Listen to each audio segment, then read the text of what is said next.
Thanks, Jane. Thank you, everyone, for coming. It's a real pleasure to be here. What I want to talk about is going to incorporate some of the things that I've been teaching Deakin University medical students, and something that I wish I was taught in med school many years ago, in terms of the idea that sometimes our doctors' inclination to prescribe information on a regular basis without really taking into account patients' circumstances and the timing of their life is very important, and we're much more likely to see change with a carrot rather than a stick approach. So we know that it's not. So.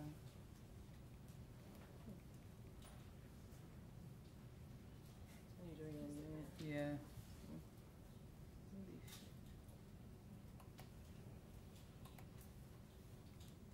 Terrific, thank you. So Jane's alluded to a lot of this information. We know firstly that a lot of cancer patients aren't adhering to recommended guidelines. So some are smoking at time of diagnosis, but some are continuing to smoke afterwards, and in terms of their exercise and diet. And we also know that by changing or modifying some of these lifestyle factors that are really quite maladaptive or unhelpful, we know that you're reducing your risk of recurrence. What Jane talked about earlier, that time at which a learning of a particular topic or idea becomes possible or easiest, is so vital. And the challenge is, of course, it's different for everyone, depending on where they are, how old they are, their life experience, perhaps their education, all sorts of things about their understanding of the disease process, or what their perspective is, or their marriage, their children, their job. All of those things come into play, and that makes it quite difficult, not only for them, but also for clinicians and people who are trying to support them. So what I found in my role at Health Check, which is quite a luxurious job from my point of view, because I spend up to 2 hours with a patient, I found it's much easier to have a conversation and be relaxed and kind of get a sense of where people are at in their life, what their motivation is in general, and what their perspective is, to then try and assess how likely they are to make changes in their life. Now, there's quite a few different types of graphs and diagrams that have been made regarding behaviour change. And one of the things that we talk about with med students when they're counselling patients in emergency departments and those sorts of things, is that idea of working out maybe where a person is on a behaviour change cycle. And for me, the most important element of this is looking at relapse. Everybody relapses when they're trying to change a behaviour. Everyone who's quit smoking has started smoking again. And everyone who's gone on a diet often mucks that diet up and eats the wrong thing, and everyone who's gone and joined a gym often will then not go again, and they say, oh God, 3 months have gone by, I'm wasting money on this gym membership. It's a really common story, and we all do it. But how we judge ourselves, or the meaning that we attribute to that decision, is the most powerful and often the most damaging element. So we say, I'm going to eat a certain way, and then by Wednesday we've modified or eaten a food that we've diagnosed as being banned. And then we say, I'm terrible, I'm shit at dieting, I knew this would happen, beat yourself on the back with a stick, and then you say, well, it's all ruined now. The week's ruined, I may as well eat whatever I want. Or I was going to exercise, but then this happened, and so forget about it. So that's a really common thing. I hear that from friends and family, I hear it from patients, that we attribute badness, evil, laziness, all those sort of really negative, and we say terrible negative things to ourselves. Our inner voice is much more cruel than we would ever tolerate from friends and family and a doctor. If a doctor says you're lazy and stupid, you think that's really awful, but we say that to ourselves all the time when we fail at diets or we fail at exercise. So I think it's really important for yourself and for people who are talking to people who are trying to change behaviour, that relapse is normal. We all do it all the time. It's about getting back into that action and maintenance. That's where you're really working towards. Another diagram I quite like is that idea of where we're at in terms of our insight about changing behaviour. Thinking about, I know I want to, and do I have the skills? Do I really want to? Is it important enough to me? And then how do I facilitate it? And then what am I doing, and what's the value? And how am I reinforcing this and getting it done? One of the things that I've done a fair bit of work on at Deakin University, and then I get to implement on a regular basis at Health Check, is this idea of motivational interviewing. Now, when I started med school and when I was an intern and a junior doctor, we did a lot of, as I said, prescriptive information. You arrive, you have diabetes, your diabetes is bad. I say, you've got to get your diabetes under control. And then I get to feel, yeah, good. I know things, I'm quite smart, and I told that patient that they need to do this, and then they will go away and do those things. Now, we all know that's not how it works. Modifying your diabetes control so that you've got better management and you're not going to get long-term complications from diabetes is actually a very rigorous process. It's very boring. It requires a lot of significant behaviour changes that can exclude you from your social life, your alcohol consumption, your activity, all those sorts of things. So just saying it out loud doesn't mean that a patient is implementing that modification. So what's really important, and this is something that I had to practice, is asking people for permission to talk about things. So I noticed that you've been coming here every year and your weight's been increasing every time we see you. Do you mind if we talk a little bit about your weight and your activity? Every time I say that to people, they say, yeah, sure. They don't look like they've stuffed up. They don't look like they're the fat person that I'm attacking.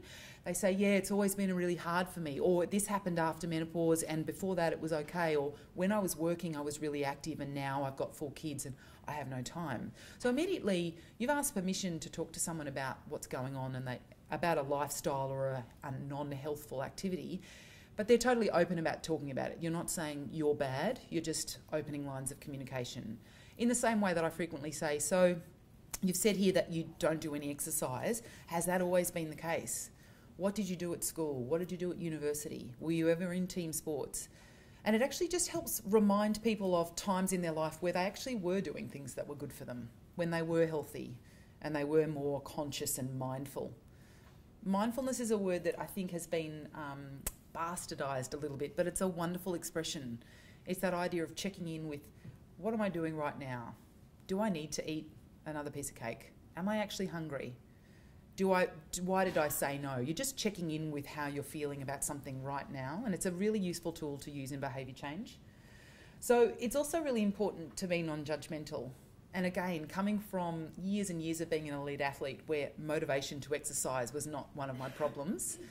Look, elite athletes have lots of other problems, trust me. But the idea, and look, I guess also there's a bit of a myth surrounding elite athletes that we do want to exercise all the time, and trust me, you don't. But you do it because you're compelled to, or you're being paid to, or you've got pressure on performance. And so when it becomes a job, when you're riding a bike for a job, it ceases to become enjoyable. So I was living in Italy for 3 years and people said, oh, that must have been wonderful. I said, well, it wasn't like that Diane Lane movie where she's, under the Tuscan sun. It was like I was living in a bunk bed with 19-year-old Italian girls. I was getting screamed at by my director. I had no money, no car, poor equipment and crappy food. So the idea of sometimes riding your bike was the best thing that happened all day, and sometimes you thought, why am I even doing this? Why don't I go home? Or I've crashed, I'm injured, I can't ride at all. So like anything, it always seems much more interesting and glamorous when someone else is doing it. So I guess one of the things I've learned from being an athlete and talking to people who are inactive or who lack a motivation to be healthier, I'm reminded to say to them, it's actually not about feeling motivated. Motivation doesn't arrive in the letterbox, and sometimes people will say, oh, I'm just not that motivated to do it. And I think, well, you should be searching for another feeling, but not motivated. Sometimes we see a picture of someone being healthy, or we buy a new pair of shoes and we think, yeah, I'm really motivated to go to the gym. But it's what you're doing when you're not motivated that is the maintenance in terms of behaviour change. The other thing that's so important is listening to people. Sometimes we get a little bit focused on taking notes or thinking of the next thing we're going to say, which will probably be very prescriptive. Well, you just need to stop doing that and do this. But listen to what this woman is saying to you about her circumstances, or her children, or her partner, or her job, or her body image, and what she might have been like pre-diagnosis, or what she's been like during her treatment. Because those things are really important, and you work out, actually, the thing that's most distressing to her is that she's worried about her children, or she thinks she looks awful, or she doesn't want her partner to see her without any clothes on until she looks better, but she knows she's not going to look better until. So there's lots of these things that come into people's dialogue about what they want and what's important to them. And if you don't listen to that, then how will you ever pick up on where they might need help? And the other thing, of course, which is, it's really obvious, but empathy. One of the things we talk about with med students and with doctors is this real risk of burnout. And doctors, of course, like a lot of professions, are at a risk of burnout. When they were talking about symptoms and signs of burnout in professionals, one of them was resenting patients. Now, I remember when I worked in the emergency department, I was resentful all the time. I was working like 14-hour shifts, 10 in a row, and then you get 8 days off. And after sort of 9 hours on the 5th day in a row and someone comes in with knee pain, you think, oh, are you serious? Like, go to your GP. And so you've immediately formulated a story about this patient. You don't even know them. And you're going into the cubicle and pulling the curtain aside and thinking, oh, here we go. And you're not listening to what they say, and you're rolling your eyes internally about why they're here and why haven't they fixed this problem. And, oh, look, he's overweight, of course. Oh, look, here we go, he's got high cholesterol. Still smoking, Barry. You know, and it's awful. But we do this. I swear to you, doctors are thinking these things, nurses are thinking them, I'm sure lawyers are thinking them. Lawyers are all awful, they think that sort of stuff all the time. But when you've got more time off, you've had better sleep, you're happier, you've exercised, you're a better doctor, and you're not overworked and exhausted, and you're much kinder, you're much more patient with people, you're a better listener, you empathise. And I think that a big challenge with a lot of medical professionals is that they're overworked and they become resentful and they generalise about their patients, and that's a terrible thing. Not just terrible for the patient, but it's a terrible work ethic to have, because really you are an informed person helping people improve their health or curing them of ills. And it's a real privilege to have that responsibility. You need to take it seriously. I do this a lot with patients, especially when I've started a conversation. So let's say, and if we were to compare smoking with exercise or smoking with modifying your diet, I was talking about this a lot with a couple of patients in the last couple of days, because the thing with smoking is, A, nearly everyone knows it's bad, and B, when you stop, it's an all or nothing thing. So you're either quitting smoking or you're not. But with behaviour change regarding eating and exercise, we all do need to eat, unless we're Rebecca Judd and we just want to have a really good eating disorder. And we all need to move our bodies. Oh, come on. Like, that's a surprise. We all need to exercise at some point. We do need to move our bodies, but the extent to which we choose to do that. So there's this really grey area with exercise and diet. And so people will say, I love to eat, I just love this food, I know it's about portions, but, you know, or I could do more exercise, but I don't have the time. So that's why it's so challenging to maintain behaviour change with exercise and diet, even though smoking is an incredibly addictive substance and it's really hard to give up. So I often will say to people, okay, so at the moment you're doing zero active exercise, you've got some incidental activity. Let's talk about a way that you could have 30 minutes of exercise a day. What would be good about not doing that? And you literally draw up a box and you'd say, so the advantages of not changing are you don't need to spend any money on equipment or clothing or gym membership. You don't need to change your lifestyle in any way. It's easy to not change. And then you look at disadvantages of change. It compromises your schedule. You might have to take time away from partner, children, work. You know, you've got to drive to the gym and then come home, and more logistics, you know. And you're literally making a list, either in a grid or you're writing these things down. And when you're a doctor, you've got more ammunition, of course, more knowledge. Then when you look at advantages of change, you're thinking about healthful benefits, their mental health, their relationship, their body image, their sense of pride in doing something that they know is improving their well-being, their weight loss, their better bowel movements, better urinary habits, better, all these sorts of things. And you could list them, you can make them the list a million miles long, and they think, gee, there's so many advantages of modifying this behaviour, and there's not a lot of advantages of staying the same, other than it's easier. So I think that quite helps as well with people when you're thinking about activity and diet. Now, this is something, it's again a very simple acronym, but it's very important. It comes into the idea of patients' readiness and their point in their life. So I literally will ask patients, maybe not so much the readiness, because a lot of them, once you've had this conversation, they might say, look, yeah, I really want to, but. So importance and confidence are the two things that I always ask about. And I always ask importance first. I'll say, so if you were to rate out of 10, how important would it be for you to lose 20 kilos? And they often will say 7, 8, 9 out of 10. Very important. And then you say, so how confident do you feel that you could do this? And often the confidence is very low, and you ask why. Why is it only 2 or 3 out of 10? And I say, because I've lost 20 kilos 3 years ago, and then I put it back on again. Or I did this, and then before chemo, and then now I'm 5 kilos heavier, and I can't, I've got no energy. And so they're constantly thinking, how good am I at this process? Not very good. But it's also really important to say, so why did you say 3 out of 10 and not 0? You don't have zero confidence. You're just giving it a low score. And they talk about this idea of go back to find a time when someone has done something that's changed their behaviour. Remind them that they're good. And I know that sounds really basic, but you say, and I said this to a guy the other day, you quit smoking, you were smoking 80 cigarettes a day. How did you do that? It's the most addictive substance for the brain receptors. People are doing it everywhere. Every part of your work facilitated the process that you could smoke. And he said, I just knew I couldn't do it anymore. So we talked about the feelings in terms of guilt or health and well-being. And I said, so why do you think you can't do that with the way that you eat? You know you overeat. You know you're morbidly obese. You've got a waist circumference of 130 centimetres. Why do you think? And he said, I know, it's crazy. I love to eat. But at least we had the conversation without him feeling bad about it. And look, I saw him again a week later. He hasn't done anything drastic. But he knows that he's done impressive things in terms of changing his behaviour in the past. Harder things, I think. Not that I've ever been a smoker, but everybody tells me it's very hard to give up. And my mum still says, she's had breast cancer twice. She said if she found out the world was going to end tomorrow, she would buy some cigarettes. Just have a few. And I said, but then what if it didn't end? She'd say, shit, I'd feel really bad. The final thing to often ask is knowledge, and a lot of people have reasonable knowledge about what kind of activity they need to do. But as Jane was talking about before, there are a surprising number of people whose general understanding of nutrition is not great.